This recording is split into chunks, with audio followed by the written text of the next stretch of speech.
دنیا کے 5 ایسے لینڈ لارڈ جو اپنی گورنمنٹ کے سامنے نہیں جھکے اور کسی بھی قیمت پر اپنا گھر بیچنے پہ رضامند نہ۔ اپنی ساری زندگی کی کمائی سے بنایا ہوا گھر ایک ہی جھٹکے میں کوئی کیسے بیچ سکتا ہے، اور وہ بھی تب جب گورنمنٹ یا کوئی بلڈر آپ سے زبردستی خریدنا چاہتا ہو۔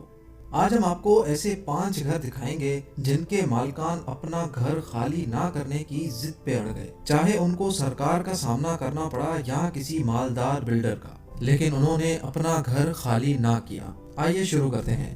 Number 5، Austin Springs. Washington D C میں واقع بڑے بڑے اپارٹمنٹس کے بیچ میں دبا ہوا یہ گھر آسٹن اسپرنگز نامی شخص کا ہے۔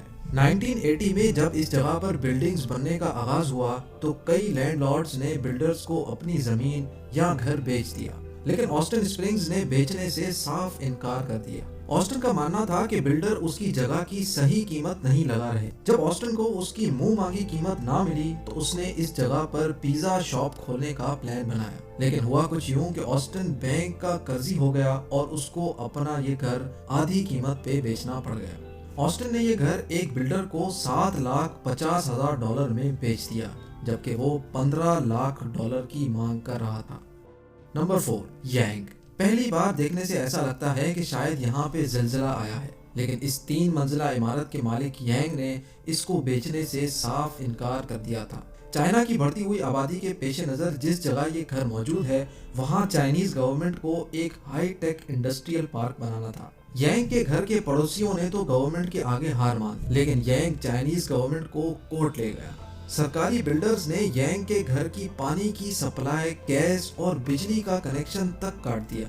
یانگ کو پانی بھرنے 1 کلومیٹر دور جانا پڑتا اور رات کو موم بتی کی روشنی میں گزارا کرنا پڑتا، اور آخر کار 2 سال کیس لڑنے کے بعد کورٹ نے یانگ کے حق میں فیصلہ دے دیا۔ نمبر 3، میزفیلڈ۔ واشنگٹن میں چھوٹا شہر ہے جس کا نام ہے سیئٹل۔ وہاں موجود ہے ایک شاپنگ مال جس میں ایک عجیب و غریب سا سوراخ نظر آتا ہے، لیکن قریب جا کر دیکھیں تو پتا چلتا ہے کہ یہ مال ایک چھوٹے سے گھر کے ارد گرد بنا ہوا ہے۔ یہ بات ہے 2006 کی۔ ہوا کچھ یوں تھا کہ اس گھر میں ایک 84 سال کی خاتون اکیلی رہتی تھی جس کا نام میزفیلڈ تھا۔ اس وقت اس کے ارد گرد چند گھر بنے ہوتے تھے اور باقی ساری جگہ خالی ہوتی تھی۔ جب یہ جگہ کمرشل ہو گئی تو بلڈرز نے یہاں شاپنگ مال بنانے کا سوچا۔ انہوں نے باقی تمام گھروں کے مالکان کو تو قابو کر لیا، لیکن یہ خاتون یہاں سے ہٹنے کا نام تک نہیں لے رہی تھی، حتیٰ کہ میزفیلڈ نے $1 ملین کی پیشگی قیمت بھی ٹھکرا دی۔ بلڈرز نے بوڑھی خاتون کو مزید تنگ نہیں کیا اور اس کے ارد گرد شاپنگ مال تعمیر کر دیا، لیکن 2 ہی سال کے بعد وہ بوڑھی خاتون میزفیلڈ گزر گئی۔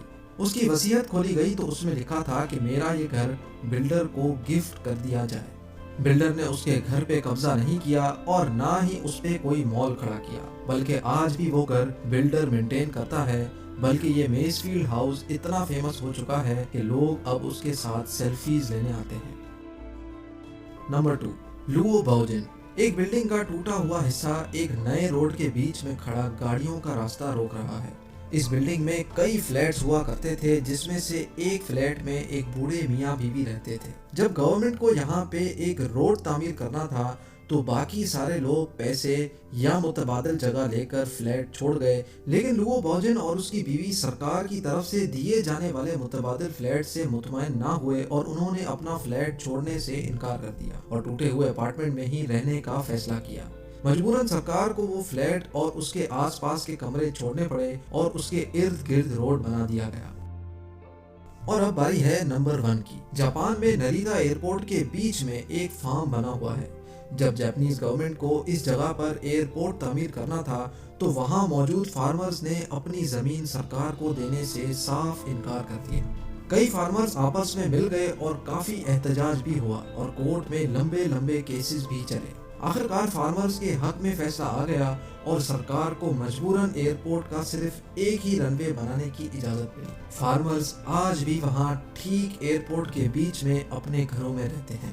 ان کی گھر کی کھڑکی یا ان کے فارم پہ کھڑے ہو کے ایسا لگتا ہے کہ رن وے پہ کھڑے ہیں۔